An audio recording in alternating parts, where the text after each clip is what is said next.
Bienvenidos a Sevilla, bienvenidos a nuestra Cáritas diocesana y bienvenidos con nuestra gente y nuestros voluntarios, sacerdotes, voluntarias, religiosas, en fin, las personas de la Iglesia sevillana y de la ciudadanía en sí, ¿no? Bueno, vamos a pasar a presentar Alvar Sánchez. Es delegado de la Delegación Diocesana de Migraciones de Nador. Es jesuita con estudios de educación infantil, psicopedagogía y teología. En su trayectoria o en su larga trayectoria profesional y de vida, él destaca su trabajo en el servicio jesuita de refugiados en la República Democrática del Congo, Ruanda y Sudán del Sur, destinos en los que estuvo coordinando la intervención educativa en favor de los desplazados, refugiados y de la población local. Actualmente es promotor de proyectos en la Delegación de Migración de Nador en Marruecos. El equipo de trabajo en el que está inmerso coordina diferentes intervenciones en favor de la población más vulnerable en la región del oriental de Marruecos, que por supuesto nos hablará de esa población. Y además es una de las que vamos a exponer ahora. María Jesús Martín Barcela, para todos nosotros Maje, es técnica en gestión de proyectos en la Delegación Diocesana de Nador, también en Marruecos.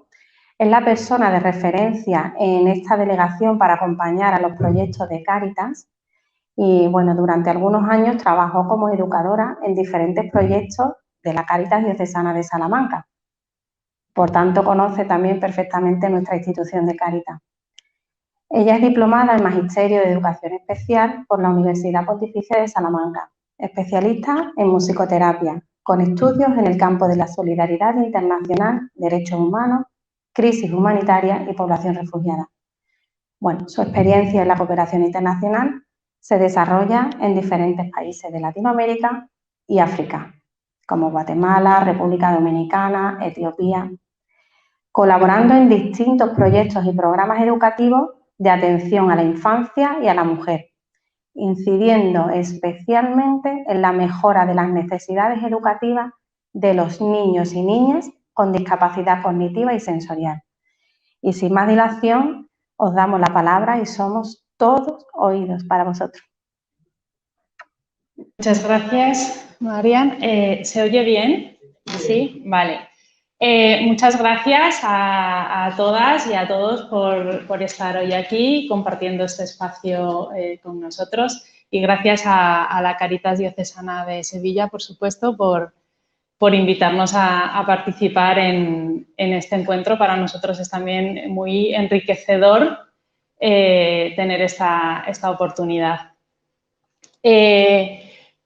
Yo voy a empezar presentando un poquito la delegación y el trabajo que hacemos, sobre todo de parte de la zona oriental. La Delegación Diocesana de Migraciones es un organismo de la diócesis de Tánger y opera en dos zonas, la zona occidental con sede en Tánger y Tetuán y la zona oriental, Alhucemas y Nador. Nosotros concretamente formamos parte del equipo de Nador. Dentro de la zona oriental hay distintas líneas de intervención, distintos equipos a través de los cuales tratamos de dar una atención integral a las personas en situación de movilidad pues, que se acercan a la delegación. Es un equipo bastante grande, muy diverso, muy multicultural, multirreligioso, que enriquece mucho yo creo que el enfoque y la asistencia que intentamos ofrecer.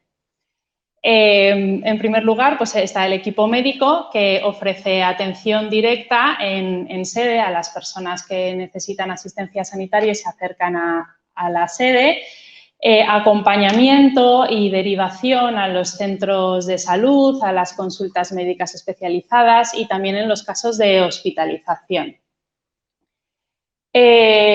Y en los casos en los que las personas no pueden acercarse a la sede, también se desplazan a distintos puntos de encuentro cuando llaman las personas pidiendo ayuda o que necesitan asistencia médica, pues el equipo médico se desplaza a estos puntos. Otro equipo es el equipo psicosocial, que hace diagnóstico, identificación de necesidades de las distintas comunidades que se encuentran en Nador y alrededores. Realizan actividades de sensibilización sobre distintos temas, higiene, derechos, bueno, cosas diversas, de acuerdo a las necesidades que identifican. Hacen campañas de limpieza, para explicar un poco también el tema de la higiene, la gestión de los residuos. Y una de las labores más interesantes es la formación y acompañamiento del equipo de enlaces comunitarios. Son personas que están en Nador y que hacen de enlace entre el equipo de la delegación y las comunidades de personas en tránsito que están por allí, y facilitan mucho el acercamiento, ¿no?, de nuestros equipos a estas comunidades. Y también dentro del marco de sus actividades las distribuciones de materiales de primera necesidad, ¿no? Pues en las fotos se ve la distribución de mantas cuando llega el invierno, o de artículos de higiene, de kits de alimentos, etcétera. El equipo social. El equipo social es el responsable de la primera acogida, la identificación de necesidades de las personas que se acercan a la delegación y también de distribuir estos bienes de primera necesidad.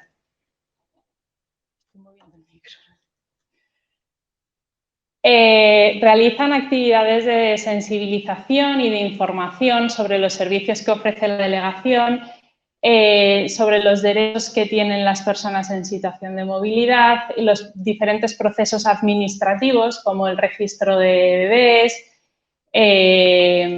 los procesos de escolarización, los procesos de enterramientos cuando hay alguna defunción, y hacen también funciones de mediación con las administraciones locales y con otros organismos internacionales como la OIM o ACNUR para los casos de retorno voluntario o de demandas de asilo.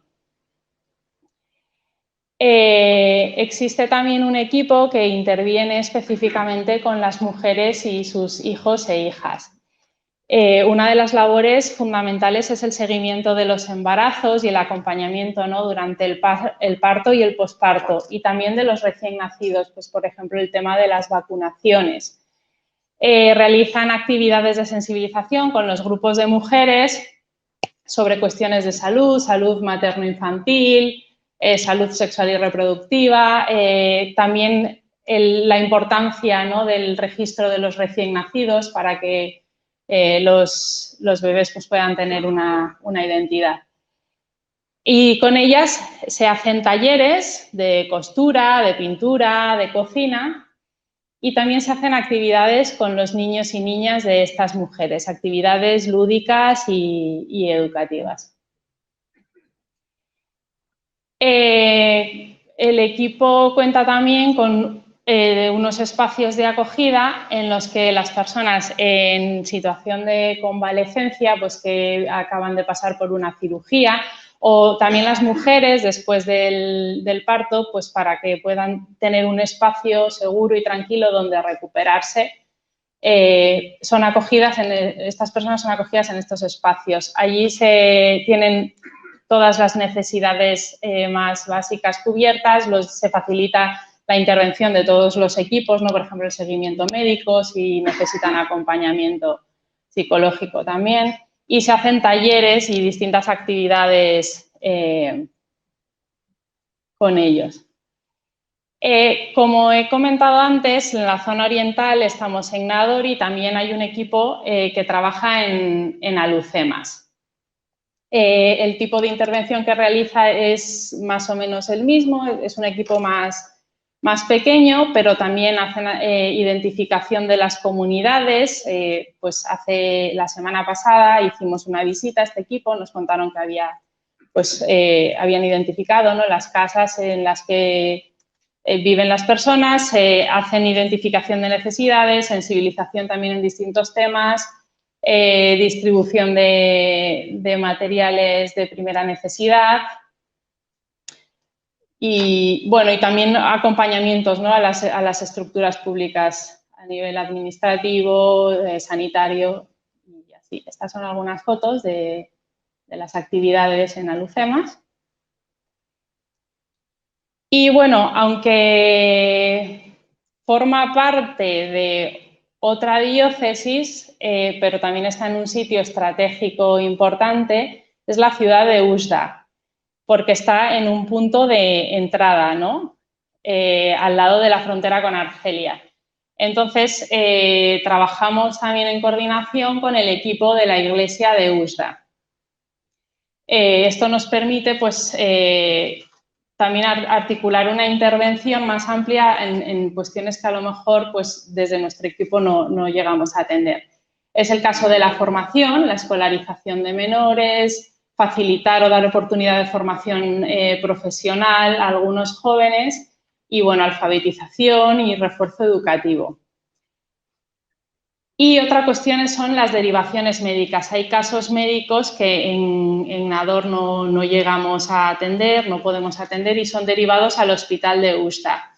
Y en este caso en concreto, pues gracias al apoyo y a la financiación de la Cáritas Diocesana de Sevilla, en el primer semestre de 2021 se pudo ofrecer asistencia sanitaria a 447 personas.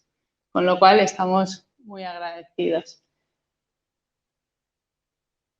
Y como ha comentado antes Sergio, el tema de la migración, bueno, pues está países de origen, de tránsito y destino, y al final es un todo, ¿no? Es complicado entender la intervención focalizándola solo en un punto, ¿no?, sin tener una visión transfronteriza de lo mismo. Y por esta razón, tratamos de intervenir también a nivel de país de origen. En Guinea-Conakry, en Senegal y estamos empezando en Guinea-Bissau. El objetivo es, sobre todo, tratar de prevenir y reducir los riesgos ligados a la migración irregular. Se han hecho entrevistas a las comunidades locales en estos países, a los jóvenes que pueden ser potenciales migrantes, a sus familiares. Se han realizado campañas de sensibilización con estos grupos, se han establecido acuerdos de colaboración con las organizaciones locales y un punto importante también es el refuerzo en el acompañamiento para las personas migrantes retornadas, porque muchas veces, pues, el retorno voluntario viene acompañado de llegar otra vez a tu lugar de origen sin nada. Entonces, bueno, pues aquí podéis ver algunas fotos. En Guinea-Conakry fue el proyecto piloto en 2019, si no me equivoco. En Senegal se empezó a principio del 2021 y en Guinea-Bissau a final del 2021. Ya se han hecho los contactos con las organizaciones de allí. Todo promovido por personas de nuestro equipo que son originarias de estos países. Y le paso la palabra a Álvaro.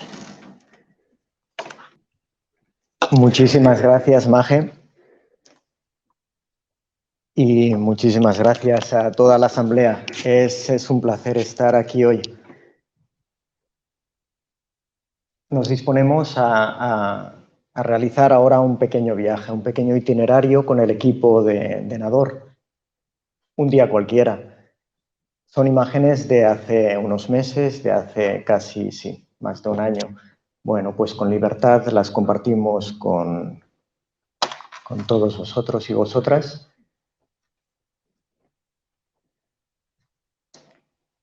Este es el equipo del que formamos parte a través de nuestra intercesión, ilusión, ayuda. Este es el equipo que a lo largo del tiempo ha ido creciendo. Un equipo que está en un lugar identificado por eso que llamamos frontera, frontera terrestre, frontera marítima, un entramado de hierros, una cremallera metálica que separa, diríamos que, bueno, una misma familia humana.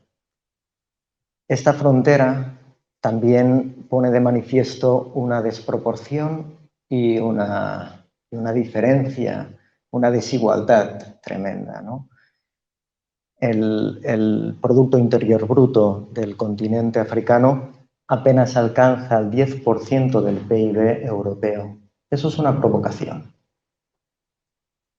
Eso es una provocación que nos cuestiona a todos y todas y que se expresa en un intento de tratar de participar de algo que nos devuelve una dignidad.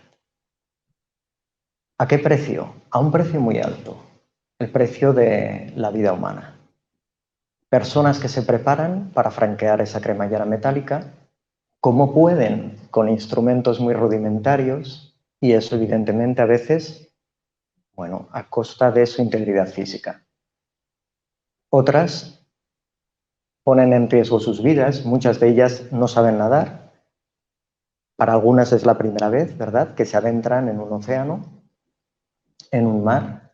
Hablamos de personas de, bueno, pues de todo tipo, mujeres, menores, niños, bebés, jóvenes. Intentan progresar en esta ruta migratoria. Nos hablan de las que rescatan, pocas veces nos hablan de las que fallecen en el camino. Bueno, pues en esta tierra de frontera, ahí nuestros equipos tratan de realizar la labor que Maje nos ha presentado y ahora somos invitados a subirnos en el coche de la delegación para dejar atrás esta marchica, este paraíso en la tierra, un rincón precioso de Marruecos, como tantos otros, para adentrarnos en un bosque mediterráneo que es el mismo que el nuestro, dejando atrás Nador. Y conforme vamos subiendo, descubrimos en la frondosidad de este bosque mediterráneo de pinos comunidades en desplazamiento, en una situación de movilidad, que viven en lo que llaman esos búnkers, esas tiendas de campaña improvisadas con plásticos y bastones, y donde personas, niños, niñas de diferentes países, jóvenes cargados de sueños, de una esperanza sobre todo, que hace que puedan moverse en ese delicado juego de estrategia a través de fronteras y países para ir avanzando en un proyecto migratorio en el que subyace, ¿no?, ese proyecto de vida y felicidad, también de protección para los suyos.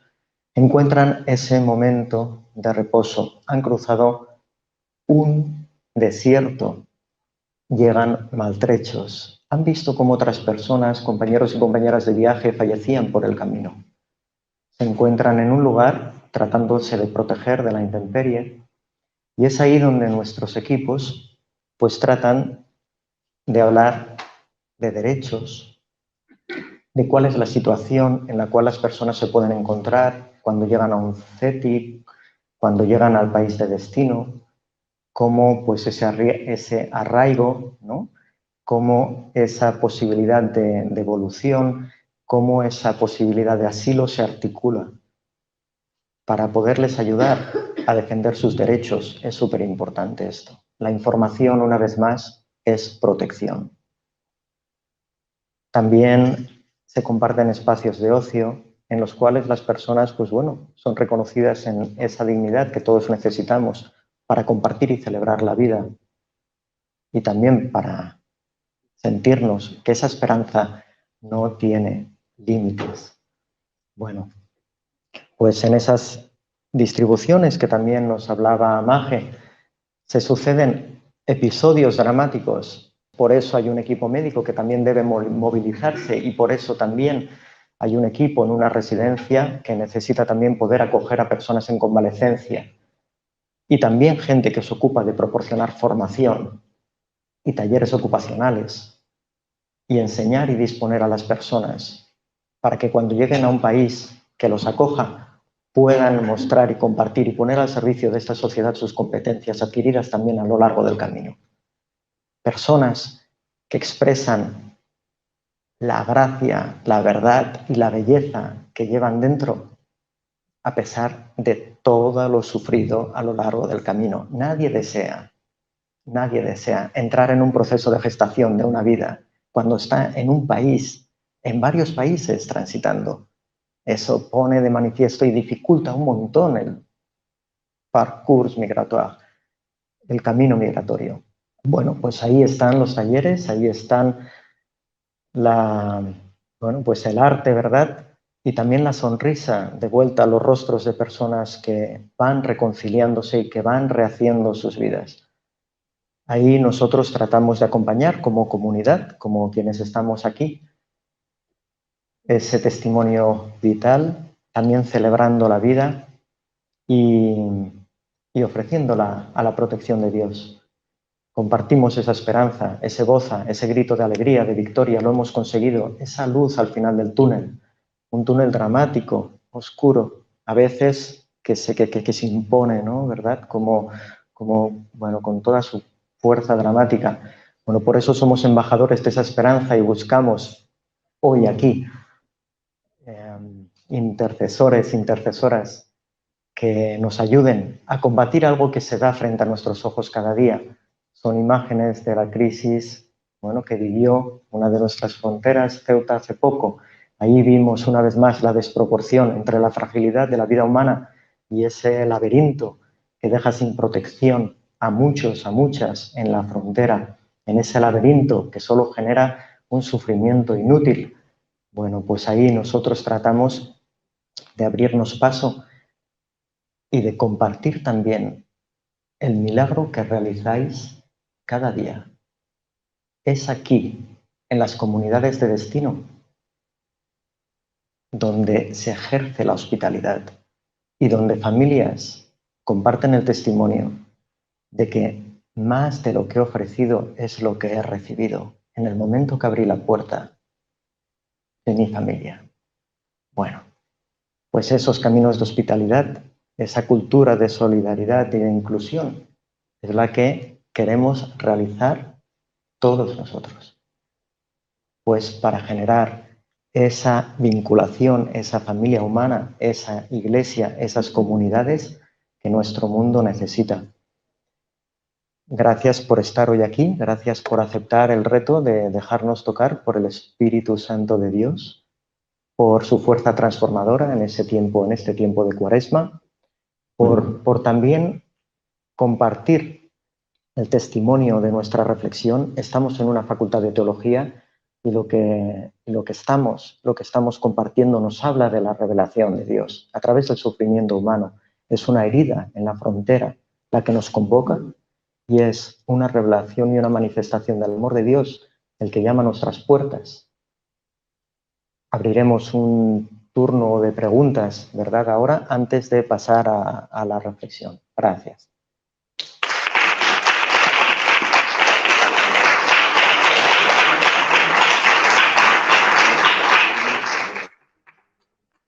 Muchísimas gracias, Alvar y Maje.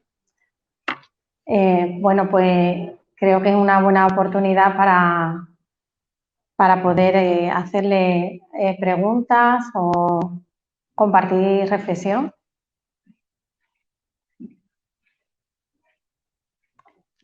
Sí, por favor. Yo quería preguntar, al hilo del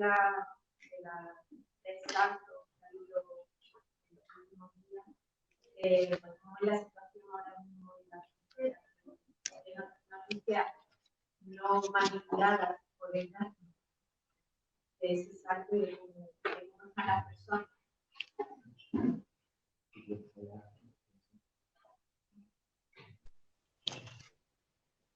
A mí los 3 saltos me han pillado en península, entonces hemos ido recibiendo, ¿verdad?, el testimonio de los compañeros y compañeras que han estado en primera línea, sobre todo asistiendo desde el hospital y desde la iglesia. Entonces han sido bueno, los heridos han sido muy numerosos, han sido saltos multitudinarios, nos han cogido por sorpresa, creo que a todos y todas. Bueno, una vez más, pues no vamos a dejar de, ¿verdad?, de insistir en la necesidad de que las fuerzas, ¿verdad?, encargadas del control fronterizo no utilicen la violencia. Están frente a personas desarmadas, no son delincuentes, no lo son. Es decir, cometen una falta, evidentemente administrativa, pero que no es delito penal. No es delito penal entrar en un país sin documentación, sin un visado. Y por eso las personas no se las lleva a una prisión, ¿no? Se las lleva a un centro de internamiento, extranjeros, luego hablaremos de eso. Porque aquí el lenguaje también es muy traidor, ¿no? Se habla de, no son detenidas, son retenidas. Bueno, ya hablaremos de eso.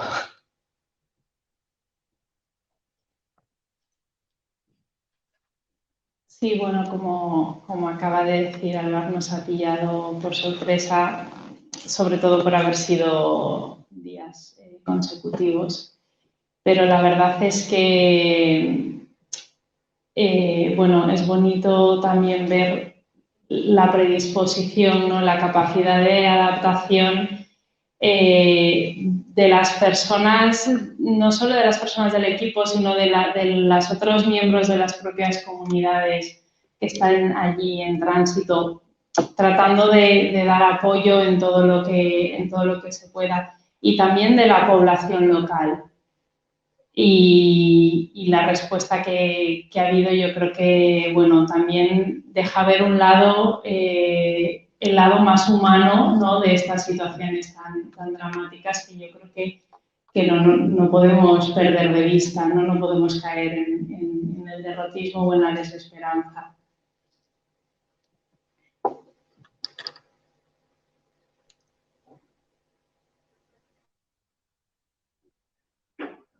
¿Alguna reflexión más antes de continuar?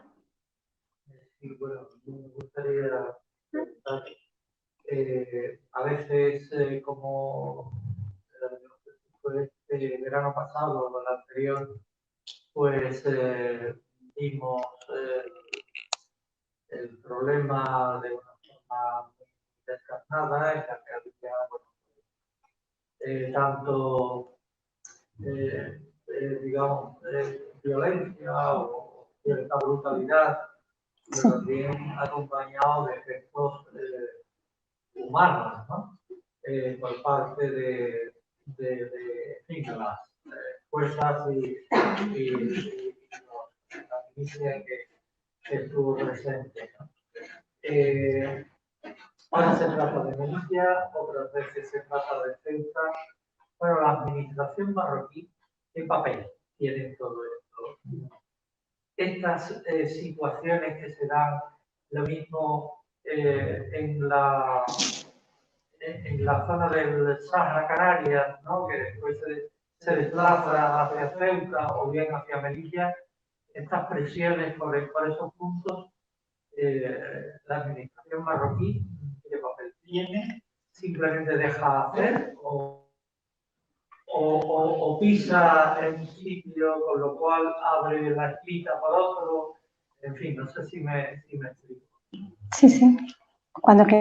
Muchas gracias por la pregunta. Sí, en términos de migración, Marruecos, sabemos, es un país de origen, de tránsito y de destino. Tiene más de 5 millones de ciudadanos en la diáspora. Marruecos desempeña, como ha sugerido, un papel clave entre África y Europa. Y el marco de su política migratoria es la Estrategia Nacional de Inmigración y Asilo, que defiende una gestión de las migraciones basada en el respeto de los derechos humanos y destaca las oportunidades y beneficios de la migración. Entonces, sin embargo, y eso es a lo que apuntabas, a pesar de este marco de referencia positivo, se impide a veces que las personas intenten acceder a territorio español. ¿Por qué? Y aquí volvemos a lo que hemos subrayado siempre y lo que nosotros os podemos devolver, que es esta externalización de las fronteras. Ahí hay una respuesta que nosotros consideramos que es insuficiente. No únicamente a través del control fronterizo, también debemos gestionar el flujo migratorio y en ese sentido encontrar alianzas. Bueno, pues ese trabajo esperemos poderlo hacer mejor también nosotros desde el acompañamiento en primera línea y también las administraciones respectivas. Sí, también. Hay una cosa que quizá no sea la más relevante, pero sí me interpela a mí todo esto. ¿Qué papel está jugando toda la cultura, todo lo digital, todo internet, todo esto, en dar una imagen falsa o generar unas expectativas o generar incluso una demanda donde diga alguna norma que está promoviendo, está contribuyendo a este fenómeno migratorio tan relevante? Me interesa mucho esto. Bueno, creo que sí. Al comienzo, ¿ves? Hemos hablado de esta diferencia de 1 a 10 en el Producto Interior Bruto de 2 continentes vecinos. Pongámonos en esta situación. Pongámonos en la situación de necesidad. Y la necesidad es algo que se siente en el estómago cuando no ingieres lo que necesitas, ¿verdad?, para vivir, y eso significa que también afecta a todo tu organismo. Cuando tienes frente a ti, pues bueno, pues no sé, la abundancia, ¿verdad?, de un supermercado, de una pastelería, o imaginémoslo lo que queramos. Entonces, pues eso apliquémoslo también a un horizonte de sentido de vida, a proyectos de felicidad. Entonces, ¿cómo no va a resultar una provocación eso? Sabemos, pero es que son datos de no hace ni 13 meses. O sea, en Extremadura los jóvenes se van. Y se van de un lugar de España, de una región de España, donde están garantizados el acceso a la educación, donde hay una inversión, evidentemente siempre podría ser mejor, de infraestructuras. Donde el salario medio son 700 euros al mes. Podría ser mejor, evidentemente, para un joven. Se van. Se van. Pues, ¿cómo no va a hacer eso la juventud de otro país? ¿Cuándo estamos hablando de que 1 de cada 7 personas en el mundo vive y trabaja fuera del país en el que nació? Es decir, la movilidad humana es una realidad. Nuestro mundo se genera así. ¿Quién de nosotros no tiene un familiar, un primo, una sobrina que está estudiando o trabajando en otro país? Ese es nuestro mundo. Entonces, ¿cómo actúan? La pregunta, los medios de comunicación, las redes sociales, propiciando ese dinamismo. Bueno, pues diría que de la mejor de las maneras, porque lo que expresan evidentemente es una realidad, y es que aquí una persona vive de esta manera, con sus dificultades y con sus oportunidades. Y por lo tanto eso propicia que haya, bueno, pues un horizonte de opción, de elección libre. Bueno, pues eso es lo que para nosotros es evidente y resulta evidente porque podemos desplazarnos por donde queramos del mundo prácticamente, no lo es para otras personas. ¿Por qué?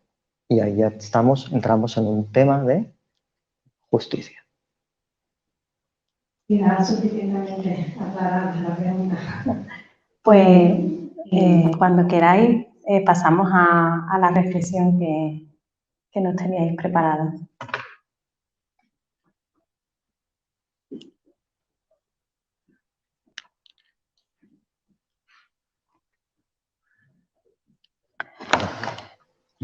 Pues vamos allá con, a ver si podemos hacerlo brevemente. Frontera Sur. Hasta ahora hemos hablado de la migración de la movilidad humana en lo que representa un desafío, ¿verdad? También nosotros estamos aquí para reivindicar que la frontera sur es un punto de encuentro, una tierra común para diferentes culturas, la magrebí, la europea, la subsahariana.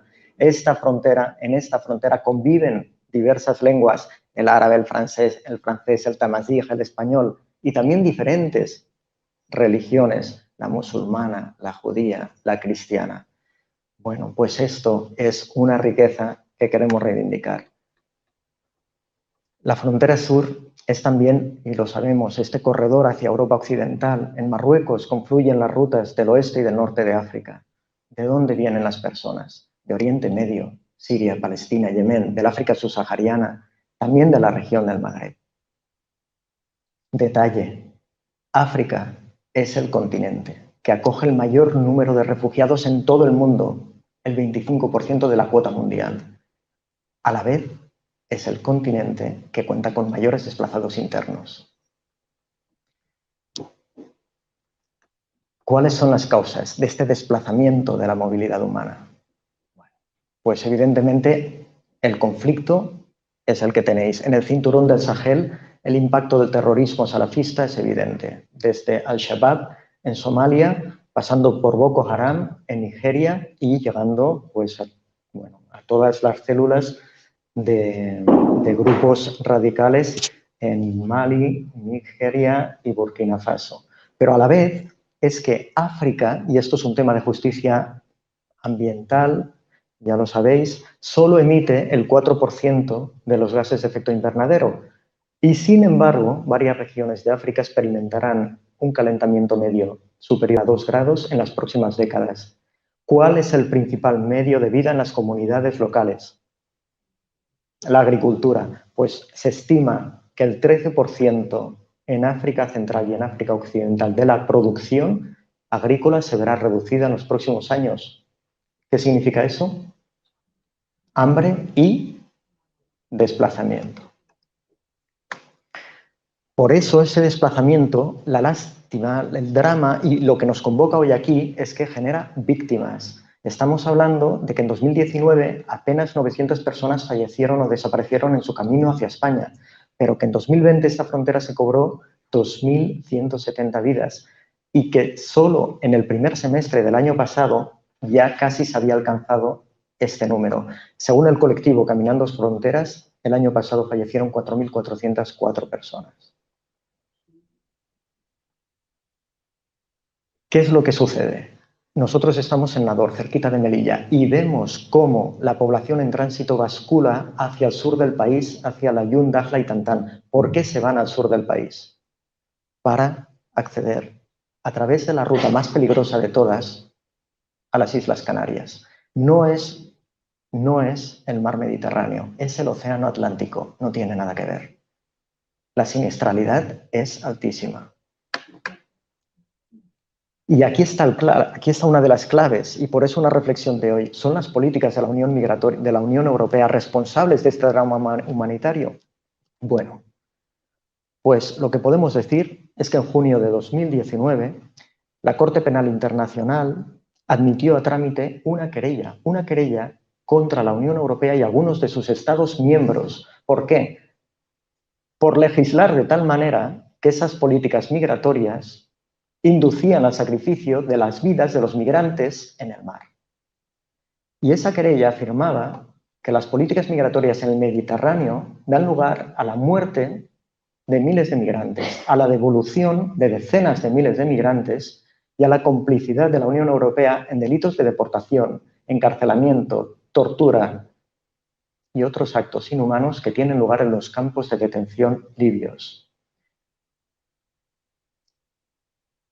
Y el acto, cito textualmente, se basa en la creencia de que sacrificar las vidas de los migrantes en el mar podría impedir que otros migrantes cruzaran el Mediterráneo. Es decir, ¿eso es una medida disuasoria legítima?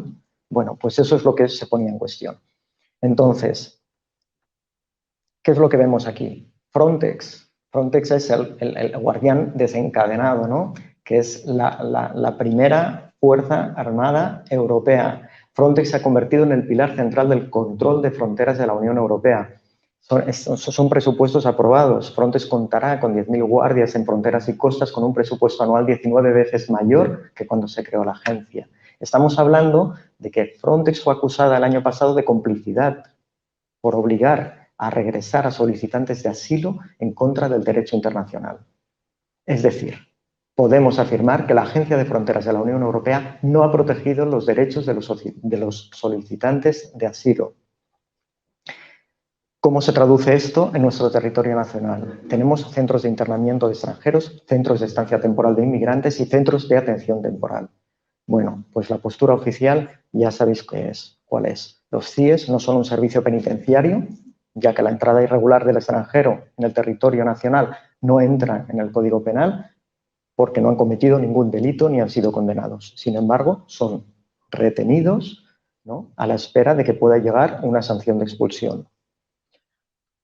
Frente a ello, ¿qué dice el derecho internacional? Nos dice que un refugiado es refugiado en virtud de las razones por las que huyó de su país, independientemente de los papeles que lleve consigo o de la ruta que escoja recorrer. Y aquí ya tenemos de nuevo el dilema o una respuesta pues muy curiosa, ¿no?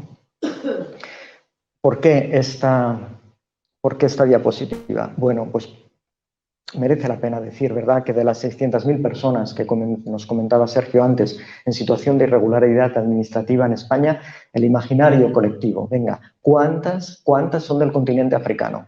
¿Cuál es la proporción de estas 600.000 personas en situación de irregularidad administrativa que vienen del continente africano? Pues bueno, pues no llegan al 10%. De este menos del 10%, la mitad de ellas, bueno, pues son del Magreb. Es decir, apenas unas cuantas son subsaharianas. Y sin embargo, claro, ¿qué es lo que tenemos en mente cuando hablamos de, alguien ha utilizado la expresión antes, oleada, ¿no?, y los medios nos devuelven palabras como invasión, ataque? Bueno, pues por eso el Observatorio de Derechos Humanos de la Universidad de Barcelona afirmó recientemente que estos centros, los que hablábamos antes, son inconstitucionales. ¿Por qué? Porque las personas son detenidas por lo que son y no por lo que han hecho. Esto es súper interesante y es cuál es la contribución de la migración y de los proyectos migratorios a nuestras sociedades. El gráfico, fijémonos en el gráfico, revela que el flujo migratorio hacia España es inversamente proporcional al dinamismo de la economía. ¿Qué significa eso? Significa que vamos a los tiempos previos. Este es el momento de la crisis. Aquí tenemos la línea del desempleo. Paro bajísimo. Oferta laboral alta. Migración arriba. Después de la crisis, el desempleo sube. Poco trabajo. La migración baja. Es decir, las oportunidades de empleo en los países de destino modulan la integración de los inmigrantes en el mercado laboral. A más desempleo, menos migración. A más empleo, más migración. Quien viene, viene para trabajar. ¿Cuál es el impacto social de la migración? Esto es una investigación del Centro Nacional de Investigación Científica francés. Analizaron el impacto de la llegada de inmigrantes en una serie de categorías económicas. ¿Qué es lo que concluyeron? Pues que los inmigrantes crean puestos de trabajo, consumen bienes y servicios y pagan impuestos y hacen crecer la economía. El estudio confirma una idea dominante entre los economistas y es que la inmigración tiene efectos positivos y otras razones alejadas de la racionalidad económica, concluye el estudio, alimentan el rechazo. ¿Cuáles son esas razones?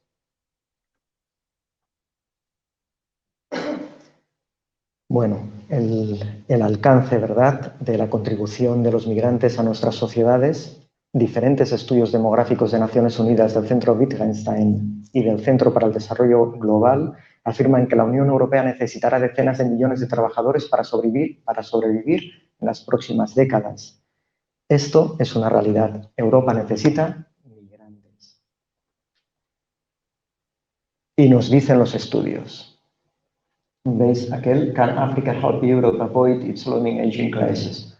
Bueno, solo la inmigración puede corregir este desequilibrio y las personas de origen africano serán las que más naturalmente podrán aportar la mano de obra necesaria para mantener el crecimiento. Dice, África es el continente más joven. El 60% de sus habitantes tiene menos de 25 años y, sin embargo, solo el 19% de estos jóvenes tienen un empleo.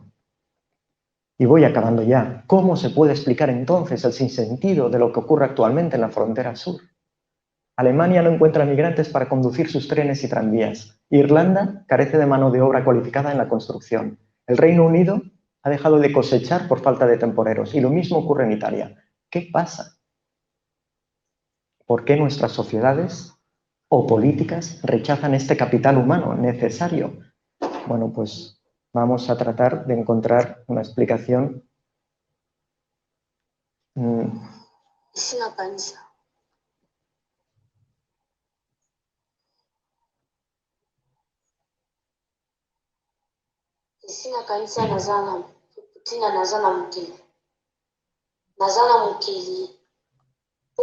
A veces me he preguntado por qué estoy en la tierra.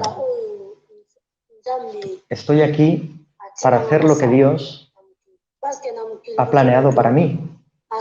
Porque en la tierra todos tenemos una misión. Yo también tengo una, pero no sé cuál es todavía.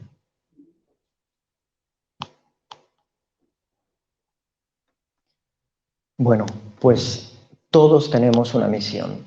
Hoy estamos aquí, en esta Facultad de Teología. Un niño en situación de movilidad se pregunta cuál es su misión en la vida y su interrogante le lleva a Dios. Hay algo en las personas que llaman a nuestras puertas que para nosotros creyentes representa el dinamismo del Espíritu Santo de Dios que llama a nuestras puertas. Ellos también vienen para curar nuestras heridas. Son bálsamo para nuestras sociedades y para nuestras patologías. No solo son mano de obra, por favor. Son parte de la familia humana que viene con un capital humano que desea también transformar nuestro sufrimiento. ¿Por qué nuestras sociedades o políticas rechazan este capital humano? Pues ya lo hemos dicho antes. Porque representa un interés económico que mueve muchos millones, el control fronterizo. Y evidentemente, porque también hay un rédito político, y los estudios nos lo dicen, que el auge de los partidos populistas en varios países europeos es esa reacción defensiva de las sociedades que les cuesta ver el mundo que viene. Y el Parlamento Europeo nos lo dice y nos advierte que cuanto más antigua y aislada es una comunidad, a veces más radical se vuelve. Y hay posiciones políticas que aprovechan este fenómeno. Y acabamos con unas conclusiones. Nosotros desde aquí hoy reclamamos que los agentes y las fuerzas de seguridad destinados al control de fronteras no utilicen la violencia para disuadir a las personas. Afirmamos que la inversión en el control de fronteras debería ser al menos proporcional a la inversión en democratización y en la mejora de la gobernanza en los países de origen. Y necesitamos iniciativas de colaboración para responder a los retos de la movilidad humana. Ahora Maje nos explicará, nos compartirá un par de iniciativas preciosas en este sentido, para ayudarnos a promover el trabajo en red como medio para mejorar nuestras intervenciones y para impulsar iniciativas que nos ayuden a humanizar nuestros contextos. Muchas gracias.